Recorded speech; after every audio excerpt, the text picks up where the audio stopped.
দিনটা ছিল বুধবার, আমার বান্ধবী রাত্রিকে আমি আর আমার দিদি মিলে আইব্রো বাদ দিয়েছিলাম।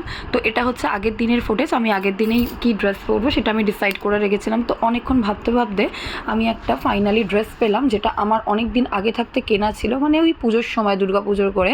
তো তখন থেকে আমি পরিনি, তো আমি একদম পার্সেল করে পাঠিয়ে দিয়েছিলাম বড়মশাইয়ের বাড়িতে।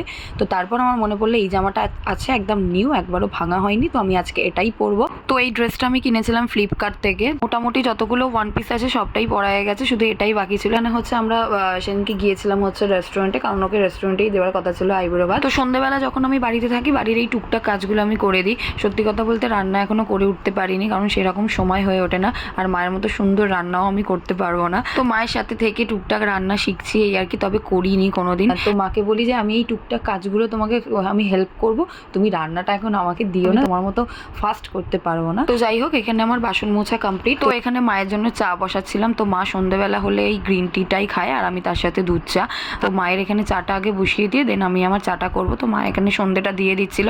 তো মায়ের সন্ধ্যে দেওয়া হয়ে গেলে দেন দুজন মিলে আর কি চা খাবো। তো এখানে চায়ের জলও ফুটে গেছে, সামান্য একটি গ্রিন টি দিয়ে এটাকে ঢাকা দিয়ে তো 3 মিনিট ওয়েট করলাম। ওয়েট করার পর নামিয়ে দিলাম। তো এবার আমি আমার চাটা বসিয়ে নিচ্ছিলাম। মা যদি শোনে যে কোথাও আমার যাওয়ার আছে, তো মা আমাকে তাড়া দিতে থাকে, কখন যাবে, রেডি হয়ে নাও, দেরি হয়ে যাবে, তুমি রেডি হয়ে নাও, আমি করে নিচ্ছি, এইসব আর কি। কিন্তু আমি মাকে বোঝাতে পারি না যে আমার টাইম আছে, আমি টাইম মতো রেডি হয়ে নেবো। তো এই সন্ধ্যেবেলার দিকে আমি আর মা এরকমভাবে বসে বসে গল্প করতে করতে চা খাই, আর তারপর যদি বাড়ির টুকটাক কাজ থাকে তো করতে থাকি। তো আমাদের যাওয়ার কথা ছিল ওই 8টা থেকে 8:30টার মধ্যে। আমরা বলে রেখেছিলাম যে যার মতো আমরা পৌঁছে যাবো, রেস্টুরেন্টের সামনেই একদম মিট করবো। এখানে আমি একদম হালকা মেকআপ করে নিচ্ছিলাম, একটু টোনার, একটু ময়েশ্চারাইজার আর সিসি ক্রিম, লাইনার, লিপস্টিক, বাস এই আর কি, কারণ হেভি মেকআপ একদম আমার পছন্দ হয় না। আমি আমার যথারীতি অন টাইমের মধ্যেই রেডি হয়ে গিয়েছিলাম। ওদের বেরোতে দেরি হচ্ছিল বলে আমি সেই ফাঁকে 2-3টে রিলস বানিয়ে নিলাম। তো তোমরা আমার ফেসবুক প্রোফাইল আর ইনস্টাগ্রামের রিলসগুলো দেখতে পাবে। এখানে একদম পুরো রেডি হয়ে গেছি। তো গিয়ে আমি দাঁড়িয়েছিলাম, এই যে সুন্দরীরা আসছে, ওদের সাজুগুজু করতে করতে এত লেট হয়ে গেছে যে আমাদের 8:30টায় মিট করার কথা ছিল, সেখানে 9:45 বাজিয়ে দেয়।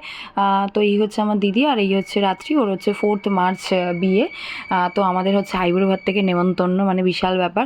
তো আমরা গিয়েছিলাম আমাদেরই হাওড়ার একটা স্টেডিয়ামের কাছাকাছি, মানে নতুন রাস্তার কাছাকাছি একটা রেস্টুরেন্টে।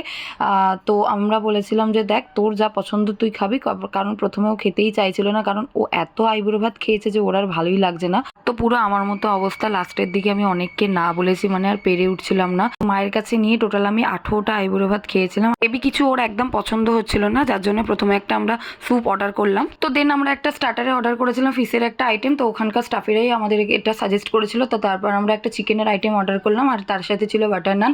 তো আমরা ওকে শাড়িটাই গিফট করেছিলাম। মোটামুটি যেসব আইটেম আমরা নিয়েছিলাম সবকটা বেশ টেস্টি ছিল। তো নতুন কোনোকে জিজ্ঞাসা করেছিলাম যে আর কিছু খাবে কিনা, তো ও বললো সবশেষে একটা ড্রিঙ্কস অর্ডার করবো। ওর জন্য আমরা অন্য কিছু প্ল্যান করে রেখেছিলাম, কিন্তু ও যেহেতু বললো যে আমার শরীর ঠিক নেই, আমি বেশি কিছু খেতে পারবো না, তো তাই আমরা এই জায়গাটাই চুজ করেছিলাম। তো যাই হোক, আমাদের দিনটা বেশ ভালোই কেটেছিল, আর সবশেষে এই মৌরি আর মিছরি নিতে কিন্তু ভুলিনি আমরা। তো এই ভিডিওটাই আমাদের কাছে একটা স্মৃতি হয়ে থাকবে, কারণ ওর সাথে আমি প্রচুর ঘুরেছি, আর হয়তো সেগুলো হয়ে উঠবে না, কারণ ও চলে যাচ্ছে অনেকটাই দূরে।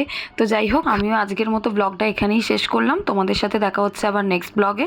আর হ্যাঁ, ভালো লাগলে ভিডিওটা শেয়ার করতে ভুলো না, আর চ্যানেলটাকে সাবস্ক্রাইব করে আমার পাশে থেকো।